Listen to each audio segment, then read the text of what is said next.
All right, we're ready. All right, guys. So welcome to the last week. It is the last week, right? Yeah. Yes. The last week with the product training. So we're going to talk a little bit about stoneware tonight. Stoneware is, I don't know if you guys know that or know this or not, but stoneware is like the cornerstone of Pampered Chef. That's what we're known for. When people talk about stoneware, they automatically think of Pampered Chef, and they think about growing up with it. I've heard so many things on my parties this week about, guests that are in their 20s and that they're like, I don't have any stoneware, but my mom used to have it or has it in her kitchen, and that's what I grew up with. So that stoneware is like the longevity of Pampered Chef. And if someone is a customer in Pampered Chef or has been in 38 years, they probably own a piece of stoneware. And I tell everybody, you're going to replace your metal, bakeware, and your glass. You know, you're no more Pyrex, no more metal, no more anything like that. You're going to really want to change your kitchen over into stoneware. And I like that we have so many varieties of stoneware too, depending on what you cook, and what you want to make and things like that. So we have two different types of stoneware. So the first one is the naked stoneware, you might say. It's the older stoneware, it has no glaze on it. It's just the stone itself.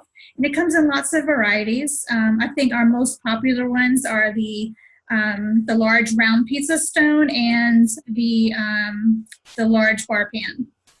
And I'll ask in my virtual parties, who does not have any stoneware? And then I will refer them to try one of those pieces out first, because those are the most popular ones that we have. And then we have the glazed stoneware. The elegance about that is just so pretty. You can take it straight from your oven to your table.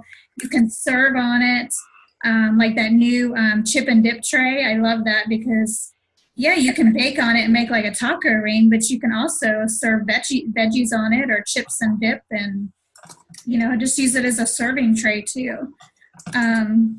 Let's talk about benefits of stoneware. Why do people want those pieces of stoneware in their kitchen?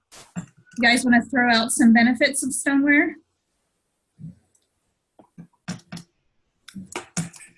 Okay. What's one benefit you like, Carla? Even cooking. Even cooking. So what do you mean by that? You're not going to have different hot spots on your pan. Everything's going to be the same temperature. Yep. And I like to say too, like when you're making cookies or biscuits, you're not going to have any muffin tops. There's no bottoms. It's going to be sticking to that pan. Great. So evenly, it heats your food evenly, cooks it evenly. How about you, Becky? I like the cleanup, but they clean up real easy. Mm-hmm. Yeah, isn't that great? And when you tell somebody that, because I think that a lot of people don't like cooking, but I think more people do not like cleaning up after dinner. That is totally us here. If I cook and everybody else cleans up, because I'm not doing that too. But when you tell people that it's easy cleanup, and it comes with that little scraper, and you just wash it off with hot warm water, no soap, it really perks their ears up a little bit, to have that easy cleaning benefit to that. Good. The one thing that I like the benefit of is the non-stick surface. So our little motto is the darker it looks, the better it cooks. So it comes out, when you get it, it's nice and pretty and tan. And then after years of use, it's going to be black, a dark brown. And when you put water on it to wash it, you can really see it beat up, And if you use soap on it, you're pretty much just like tearing away that nonstick coating that you built up for so long. So that's why we don't use the soap on that, and I always compare it to cast iron. Stoneware is a lot like cast iron in that sense. And if you say cast iron to people, they pretty much know kind of what you're talking about when it comes to that. So that is another benefit that I like, is that nothing sticks to it. You know, we can, you know, just make so many things. Brownies. When I saw brownies in the bar pan at my first party I ever had, she made one box of brownies in a medium bar pan. And when it just came right out and didn't stick, I was sold. I was like, all right, I'm getting that. You know, I'm putting it on my list. So what are your all's favorite pieces of stoneware? Which one do you use the most? Jenna? I am loving the entertaining platters. I've used them over and over again ever since I've got them. I used them this weekend in both of my shows. Oh, nice. And those are nice too. You know, you can use them as serving platters, or you can bake on them, whether it's cookies or chicken breast or pork chops, you know, appetizers. So yeah, they are beautiful for sure. How about you, Kathy? What's your favorite stone?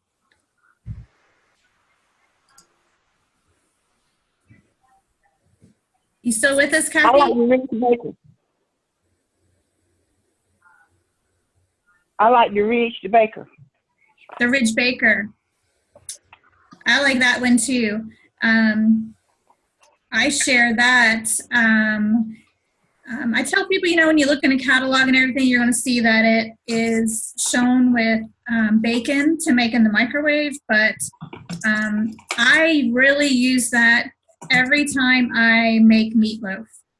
I take my meatloaf and I put it on that rigid baker and put it in the oven, because the grease will drip down in those ridges versus on that loaf pan, and you get that inch of grease out, you know, in the bottom of your, sitting in your meat. It's just gross to me.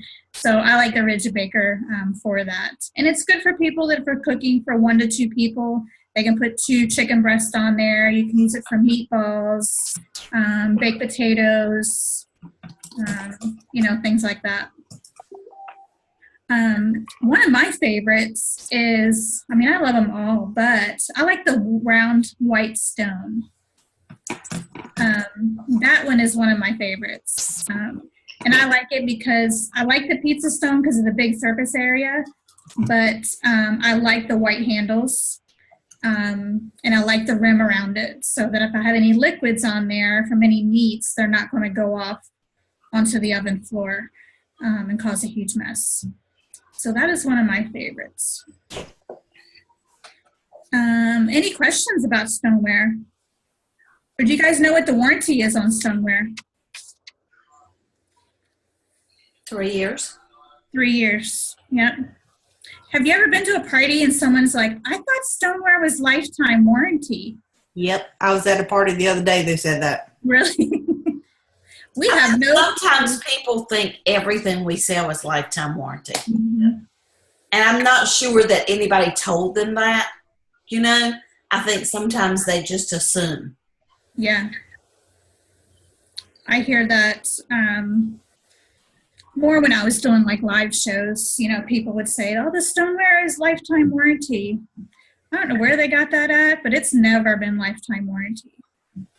It's your 3 years. And something great that Pampered Chef started a couple years ago, I guess now, is that when we have a stone that needs to be replaced, we can just take a picture of it with the order number on it and shoot it to Pampered Chef. So how easy is that? We can do that in one day, and in a couple of days, our guest, our customer already has that new piece of stoneware. So I like that feature, and they're doing that with a lot of products now too, I've been finding. So that is one of the benefits too when you need to replace that stone. Another little tip for stoneware is that, you know, it can be, it's handmade clay, so it can have that thermal shock. So something that you want to make sure that you're doing when you're using it is that you are using at least 75% of that surface area. Because if not, if you have that large bar pan and you have a chicken breast over here and that's it, it's going to create that thermal shock when it starts to cook, and it's just going to crack that piece of stone. So make sure you're using that stone at least 75% of the surface area. And that's why they come in all different sizes, like the bar pans. There's 3 different sizes, depending on what you make. You know, if you typically cook for 1 to 2 people, then you probably want the toaster oven pan or the medium bar pan. But if you like to roast bunches of veggies, or if you're like me and you cook for at least 4 to 5 people, you know, you're going to have lots of chicken on there, or lots of pork chops or whatever. So you're going to need that large bar pan. Anything else, Dawn, you can think of? A tip I do tell people at my shows, if somebody washes their stone with soap and they taste a soapy flavor, they don't have to throw it in the trash can. It's not ruined. Take a cheap can of biscuits, cover the surface of the stone, bake those biscuits, and that'll pull out any soapy flavor. And then they feed the biscuits to whoever washed their stone with soap. I like that. I like that. I like the last part. Yeah. Everybody laughs when you tell them that. But a lot of people don't know that. They think that if somebody washed it with soap, they have to throw it in the trash can. Yeah. And a lot of people will do a little bit of Dawn on their dish rag, and that usually is not going to cause a problem. It is if they soak it in soapy water, that's usually when you get that soapy flavor. Another good thing too is that a lot of people don't know that they're, and most of them won't go in your microwave, but some of them do, and they're meant to. Like the deep covered baker, all of the stoneware is microwave and oven safe. And it's, you know, I found this out at one of Dawn's meetings a while back, is that it's dishwasher safe without soap. Did you guys know that? Oh, I never thought of that. Yeah, so if they want to like sanitize their stones once a month or once every 6 months, they can run it through the dishwasher. Just don't put the soap in there. Yeah. I was like, what? I never knew about that. Yeah. We learn something every day. I know. So I like doing these trainings. We all can kind of come together and learn different tips and, you know, go to our parties and talk to people and share what we know. I'm trying to think of anything else. I'm looking at my catalog here. Guys, your catalog is like your Bible. If you don't know anything, if you want to know more about products, pick up your catalog. I keep one right here at my desk at all times because I always have somebody asking me a question I don't know the answer to.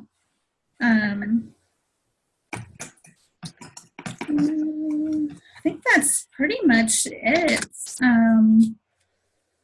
One thing that I'll add that I've started doing when I talk about stoneware is I tell them exactly what you told them. Stoneware is the cornerstone of our company. It's been with us for 38 years. And sometimes I'll even tell them the backstory. Do y'all know the backstory of stoneware? How it became part of our product line? Doris shared that at conference one year. When Doris started the Pampered Chef, she went to the Chicago Merchandise Mart to look for products that she thought would be good to sell through the Pampered Chef company. So on Friday afternoon, she was at the Merchandise Mart, and it was like 4:45, and it ended at 5 o'clock. And she came upon this booth that was selling stones. And she stopped and started talking to these gentlemen and asking them all these questions about stoneware. Well, you know, they're looking at their watch like, it's time to go home. We've been here all week. And finally they said, ma'am, we're going to give you a few of these stones to take home this weekend and try in your kitchen. And then you can bring them back on Monday and let us know how you like them. And I'm sure they expected that they would never see those stones again.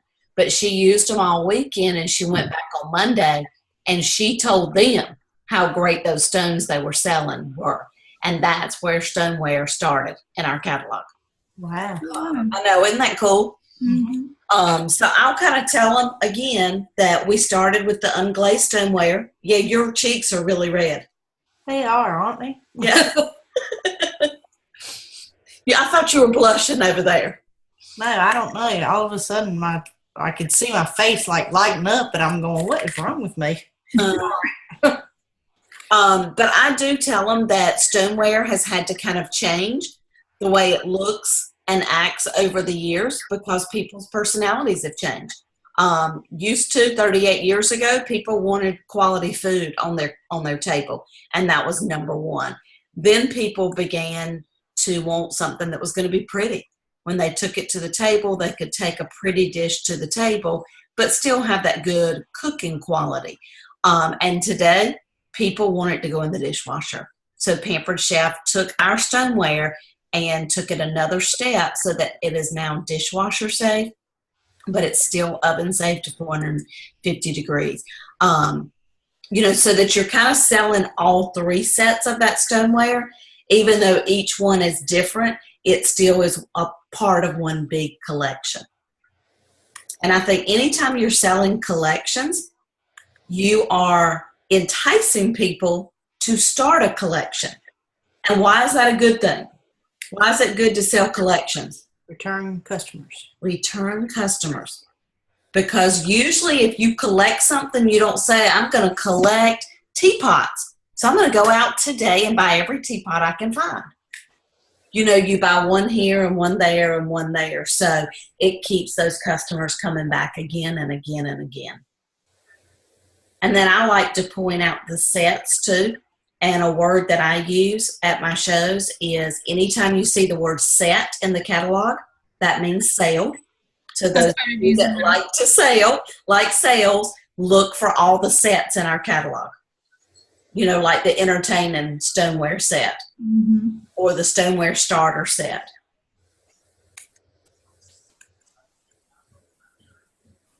That is good. Yeah, I've been using that lately. So I stole that from you. Good. You don't have to steal it. You can have it. Okay. I'll be stealing that too. You can have it, Carla.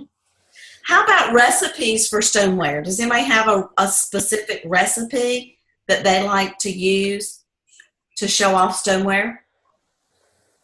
I love, hands down, the Mexican chicken lasagna. I knew that's what you were going to say. I love that daggone recipe. I have it on my list to make too this week. But I love the big pasta bowl, when you do pasta dishes and stuff too. So I like that. Have y'all done the chocolate lava cake in the big bowl? The big entertaining bowl? No. Okay, you should try it. It is gorgeous.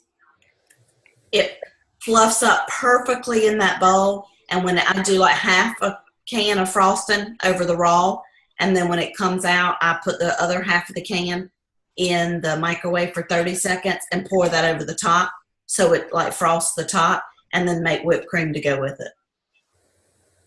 Nice. It also does the peanut butter chocolate brownie that you do in the microwave with the peanut butter cups and the brownie mix and the peanut butter. That does beautifully in that bowl as well. I've been using a lot of the contemporary classics too. They're deep. They have the handles on them, so those are really good. Kind of like the large bar pan, but just a little bit more, the shape is a little bit different. So if you want to serve something like that, like chicken and veggies or something, it's a really good serving piece of stoneware. And we have the silicone lids. So what about cross-selling? Some different things. The rectangular lids can go on the bakers. I love those stretch lids. Aren't those nice? Uh-huh. Mm-hmm. What else could we cross-sell with the stoneware? Like the spatulas. Mm-hmm. The pot holders, the silicone oven mitts. Kitchen spritzer. Kitchen spritzer. That's another thing you want to share with people about stoneware is never to use your nonstick cooking sprays. because it does leave a sticky, gooey feel. Mm-hmm. And if they ever do get a sticky feel on their stones, they can do a baking soda water paste, and that will clean it up nicely. The microwave grips are good too.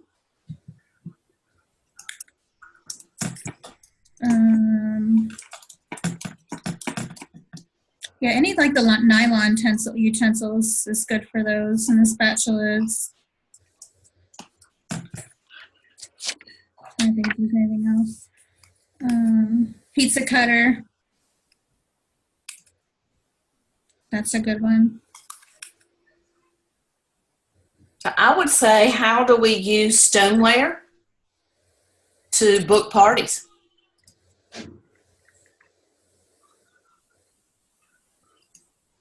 Anybody, how do you use stoneware to help secure bookings? When you demonstrate it, you show them the features as well as the benefits and make them want it. And Kathy, that you hit the nail on the head. The key to bookings is creating desire. When you create a desire, you will never have to worry about bookings again.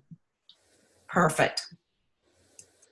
Anybody else have a tip how to use stoneware to secure bookings on your calendar? You could also use it too, like you were talking about the collection.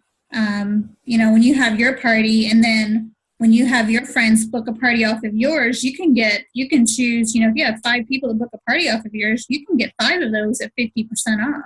Mm-hmm. So you can kind of build your own collection when you have your party.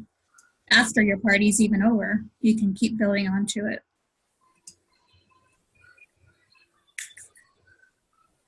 How about recruiting? Anybody ideas on how we could use stoneware to help us add to our teams? Yeah, you get the white stone, don't you, in the large kit? Large. Mm-hmm. It's in the medium and the large, isn't it? Is it in the small too? I gotta look it up. Hold on. It's in the small one. Oh, is it? That is in all of them, yeah. Just in the small one. The small one and the large one. I absolutely love that large white round stone. Mm-hmm. That's probably one of my very favorite pieces. Wouldn't it be in? Why is it not in the medium one? I thought it was. They build upon each other. Interesting. Get the rock crockett in there. Yeah. Yeah. Okay. And you get the small rectangular baker in there. Mm-hmm. So you still get a piece of stoneware, just not. Oh, that's another thing, guys. I don't know if y'all sell that or not. And I'm not. Since we've gone with the quick cooker and the rock crocks, I have not done as good a job with stoneware as I used to do. I tend to focus on those. But that rectangular baker set, when that first came out, the way they marketed that is that it was designed to cook an entire meal at one time, because all 3 of those pieces fit on one shelf in your oven. Did y'all know that? Uh-huh. Yeah. And I cooked for the homeless shelter tonight and did lasagna. And I did, you know, I had to do more than one pan. So I did the one 9x13 pan, and I didn't need a whole nother 9x13. So I did the medium rectangular. And then I wanted to do one gluten-free with vegetables instead of pasta. So I did the little small one with vegetables. And they all fit in my oven perfectly on that one rack. And then they store. You know, they all nest together and store. So that is a huge, huge selling point for that set. Mm-hmm. I like that set too. Mm-hmm. And it's pretty. Yeah, it is pretty. Very pretty. So it looks like we got a little over 8 minutes left. Tomorrow's the last day of the month, so wrap up everything by tomorrow. I think it's going to be crazy. You think so? I know my day is. My evening's going to be for sure. I forgot. I should not have scheduled a party tomorrow night, but I did. I know. Every time I do that on the last day of the month, I'm like, how many years does it take you to figure out that it is not smart to do a show on the last day of the month? Or the day, have a show the day before your meeting. And it's not a party that like nobody's really participating. My phone's been blowing up all evening of notifications from her party, which is good. I'm not complaining. It's a good problem to have. But yeah, so I think it's going to be a good party tomorrow. But hopefully, I have those other ones closing. I told them by 7, so hopefully I can get them all their orders in and stuff. And then after I have my party, then I can go in and just submit the parties and. Hopefully I have no denied credit cards. Well, if you're doing it at 7, that's a good thing. Yeah. Yeah. That's the problem with the last day of the month, waiting so late. Yeah. Literally late. Like, I'll be up at 11 o'clock, 11:30, submitting parties. But I won't. But if y'all need me, feel free to reach out. Lori, you call me. She'll be pumpkin time. My phone's next to me, though. I do listen on the last day of the month. Yeah, if you need somebody during the day, call Dawn. If you want somebody during the night, call me and Carla.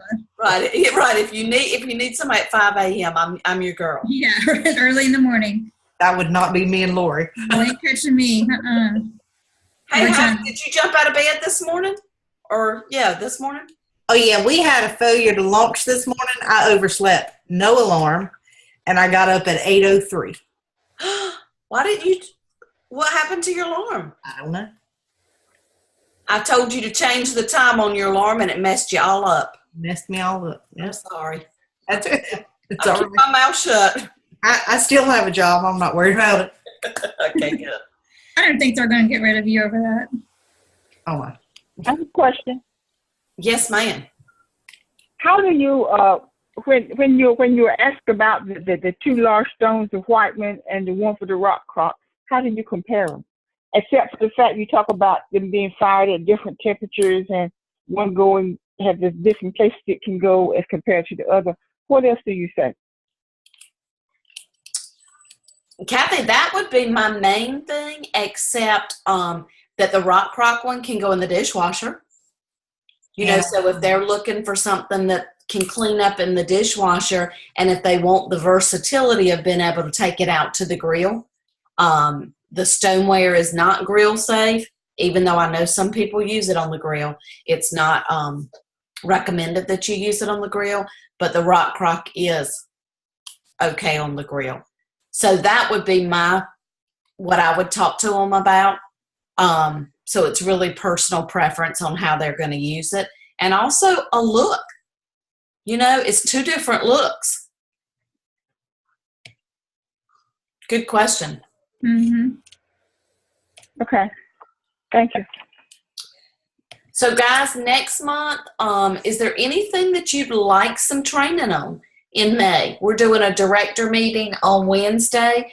And we'll be doing a little bit of planning. So is there anything y'all would like to see Monday night trainings focused on in the month of May? Anything that you feel like you could use?